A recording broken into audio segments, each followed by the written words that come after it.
Pengurapan dan pengharapan. Renungan diinspirasi dari Injil Yohanes bab 12 ayat 1 sampai dengan 11. 6 hari sebelum Paskah, Yesus datang ke Betania, tempat tinggal Lazarus yang dibangkitkan Yesus dari antara orang mati. Di situ diadakan perjamuan untuk dia dan Marta melayani. Sedangkan salah seorang yang turut makan dengan Yesus adalah Lazarus. Maria mengambil setengah liter minyak narwastui murni yang mahal sekali, lalu meminyaki kaki Yesus dan menyekanya dengan rambutnya. Bau semerbak minyak itu memenuhi seluruh rumah itu. Namun Yudas Iskariot, seorang murid Yesus yang akan segera menyerahkan dia, berkata, "Mengapa minyak narwastu ini tidak dijual 300 dinar dan uangnya diberikan kepada orang-orang miskin?"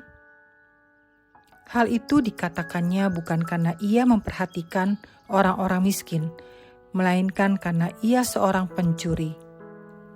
Ia sering mengambil uang yang disimpan dalam kas yang dipegangnya. Lalu kata Yesus, "Biarkanlah dia, supaya ia melakukannya untuk hari penguburanku.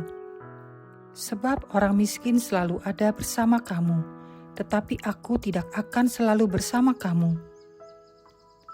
Sejumlah besar orang Yahudi mendengar bahwa Yesus ada di sana, dan mereka datang bukan hanya karena Yesus, melainkan juga untuk melihat Lazarus yang telah dibangkitkannya dari antara orang mati. Imam-imam kepala berencana untuk membunuh Lazarus juga, sebab karena dia banyak orang Yahudi meninggalkan mereka dan percaya kepada Yesus. Demikianlah sabda Tuhan. Terpujilah Kristus.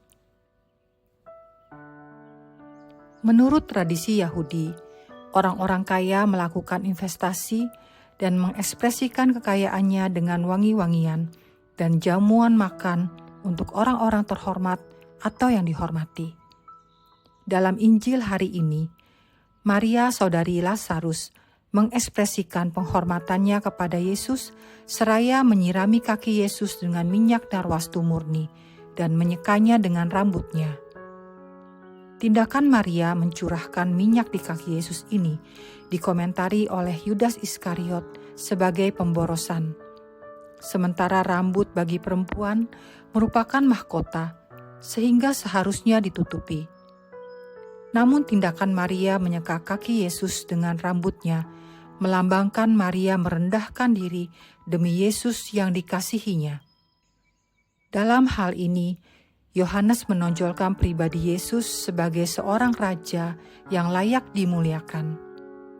Namun Yesus membela Maria dengan mengatakan, "Biarkanlah dia melakukan hal ini mengingat hari penguburanku," sebagai tanggapan atas komentar Yudas Iskariot. Kelihatannya Yesus memakai Maria untuk menubuatkan dan menyampaikan tanda-tanda tentang penguburannya sebelum masuk ke Yerusalem untuk menjalani Via Dolorosa. Bisa jadi Maria saat melakukan tindakannya itu belum memahami nubuatan dan tanda-tanda dari Yesus. Bagi umat Katolik, kalau ada sanak saudara yang sakit, keluarganya meminta pastor untuk memberikan sakramen perminyakan dengan medianya yaitu minyak urapan. Pada umumnya umat mempunyai pengharapan dalam sakramen perminyakan, yaitu disembuhkan atau pengharapan akan hidup kekal. Sehingga tidak sedikit umat yang takut kalau diberi sakramen perminyakan. Pengalaman saya dulu sering meminta pastor untuk memberikan sakramen perminyakan setiap kali papa saya masuk rumah sakit sebelum beliau berpulang. Anehnya saat terakhir kali yang mengingatkan saya adalah suster jaga di ICU. Beliau mengizinkan jika keluarga yang mau memanggil pastor untuk sakramen perminyakan. Saya langsung mencari pastor. Jumat petang, papa diberi sakramen perminyakan. Sabtu sore, papa berpulang untuk menikmati hidup kekal. Kejadian tersebut menunjukkan saya tidak peka. Apa yang diingatkan oleh suster itu merupakan tanda-tanda yang saya tidak ketahui. Ibaratnya himbauan suster di ICU itu menubuatkan bahwa kematian papa saya sudah dekat. Pertanyaannya, bagaimana dan apa yang harus saya lakukan agar bisa lebih peka dalam membaca pesan Tuhan? Marilah berdoa. Allah Bapa di surga, sumber pengharapan kami, syukur kepadamu atas penyertaan dan penyelenggaraanmu dalam hidup kami.